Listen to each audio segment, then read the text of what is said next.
friends, welcome to winning maha samayal. இன்னைக்கு நம்ம சேனல்ல condensed milk யூஸ் பண்ணி இன்னைக்கு நம்ம ஒரு quick palkova ரெசிபி தாங்க பார்க்க போறோம். அதுக்கு முன்னாடி நம்ம சேனலை subscribe பண்ணாதவங்க subscribe பண்ணுங்க, பக்கத்துல இருக்கிற bell ஐகானை கிளிக் பண்ணுங்க. அப்பதான் நாங்க போடுற வீடியோஸ் உங்களுக்கு நோட்டிஃபிகேஷனா வந்து சேரும். வாங்க வீடியோக்குள்ள போலாம். செய்முறைக்கு தேவையான பொருட்கள்: milk maid ஒரு டின்னு, 1/4 கப் தயிர், 1/2 கிளாஸ் பால், நெய் 2 டேபிள் ஸ்பூன், ஏலக்காய் பவுடர் 1/2 டேபிள் ஸ்பூன். இப்போ கடாய் எடுத்து வச்சிருக்கேன், அதில் நம்ம எடுத்து வச்ச மில்க் மெய்ட் சேர்த்துக்கலாம். ஸ்டவ் ஆன் பண்ணுறதுக்கு முன்னாடியே நம்ம இது எல்லாத்தையுமே மிக்ஸ் பண்ணிக்கலாம். இப்போ மில்க் மெய்டை கூட பால் சேர்த்துக்கலாம். சேர்த்துட்டு நல்லா மிக்ஸ் பண்ணி விட்டுக்கலாம். இந்த பால் வந்து காசன பால் கிடையாதுங்க, பச்சை பால் எடுத்துருக்கேன் நான்.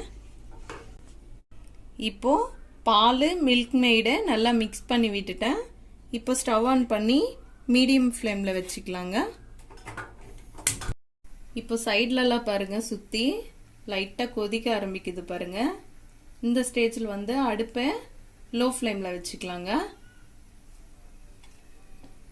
இப்போ பாருங்க, சைட்லலாம் இது மாதிரி கட்ட ஆரம்பிக்குது. இதெல்லாம் எடுத்து விட்டுக்கலாம்.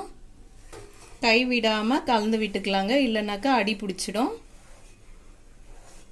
இப்போ பாருங்க, நம்ம கலந்து வச்ச மிக்சர் வந்து கொதிக்க ஆரம்பிக்குது. இப்போ இதில் நம்ம தயிர் சேர்த்துக்கலாம். தயிர் சேர்த்து கை விடாமல் கலந்து விட்டுக்கலாங்க. சுற்றி இது மாதிரி கடாயில் ஒட்டி வருதுங்க, இதெல்லாம் நம்ம எடுத்து விட்டுக்கலாம், இல்லைன்னா ரொம்ப அடி பிடிச்சிடும். கை விடாமல் ஸ்டவ் வந்துட்டு லோ ஃப்ளேமில் வச்சுட்டு நீங்கள் இதை குக் பண்ணிக்கோங்க. இப்போ பாருங்கள், இந்த மில்க் மெய்ட் பால்கோவா கொஞ்சம் முன்னாடியோட இப்போ கொஞ்சம் கெட்டியாக ஆரம்பிக்குது பாருங்கள். ஆனால் கை விடாமல் இதே மாதிரி கலந்து விட்டுக்குங்க. மில்க் மெய்ட் வந்துட்டு ப்ரொவிஷன் ஷாப்லலாம் கிடைக்குங்க, சூப்பர் மார்க்கெட்லலாம் கிடைக்கும். நீங்கள் வாங்கி இது மாதிரி வீட்டில் ஈஸியாக மில்க் மெய்ட் பால்கோவா ரெடி பண்ணலாங்க. தயிர் வந்துட்டு புளிப்பில்லாத தயிராக சேர்த்துக்குங்க இந்த மில்க் மெய்ட் பால்கோவாவுக்கு. முன்னாடி காமிச்சதோட இப்போ பாருங்க, இன்னும் நல்லா திக்காக ஆரம்பிக்குது பாருங்க. இந்த ஸ்டேஜில் நம்ம ஏலக்காய் தூள் சேர்த்துக்கலாங்க. ஏலக்காய் தூள் வந்துட்டு ஆப்ஷனல் தான், உங்களுக்கு வேணும்னா சேர்த்துக்கோங்க, இல்லைன்னா ஸ்கிப் பண்ணிக்கோங்க. ஏலக்காய் தூள் சேர்த்துட்டு நல்லா கலந்து விட்டுக்கலாங்க. மில்க் மெய்ட்லேயே நார்மலாக இனிப்பு இருக்குங்க. இந்த இனிப்பு சரி போலனாக்கா நீங்கள் வேணுனாக்கா சர்க்கரையை பவுடர் பண்ணி சேர்த்துக்குங்க. இப்போ நம்ம இந்த ஸ்டேஜில் நெய் சேர்த்துக்கலாங்க. சேர்த்துட்டு நல்லா மிக்ஸ் பண்ணி விட்டுக்கலாம். நார்மலாக மில்க் மெய்ட்லேயே வந்துட்டு சுகர் கண்டென்ட் அதிகமாக இருக்கும், அதனால் நம்ம இப்போ சர்க்கரை சேர்க்கலைங்க. நெய் சேர்த்து நல்லா மிக்ஸ் பண்ணி விட்டுட்டோங்க. இப்போ பாருங்கள், முன்னாடி நம்ம பால் மில்க் மெய்டு மிக்ஸ் பண்ணி அது வேகும் போது வந்துட்டு கலர் வந்துட்டு ஒயிட் கலராக தாங்க இருந்தது.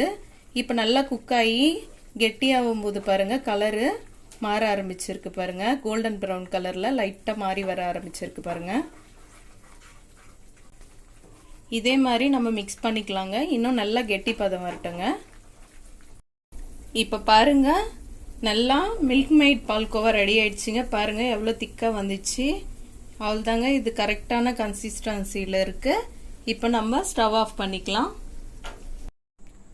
டேஸ்டியான மில்க் மெய்ட் பால்கோவா ரெடி ஆயிடுச்சுங்க. நீங்கள் ட்ரை பண்ணி பார்த்துட்டு நம்ம சேனலுக்கு கமெண்ட் பண்ணுங்க. இந்த வீடியோ பிடிச்சிருந்தா லைக் பண்ணுங்க, ஷேர் பண்ணுங்க. நம்ம வின்னிங் மகா சமையல் சேனலை சப்ஸ்கிரைப் பண்ணுங்க.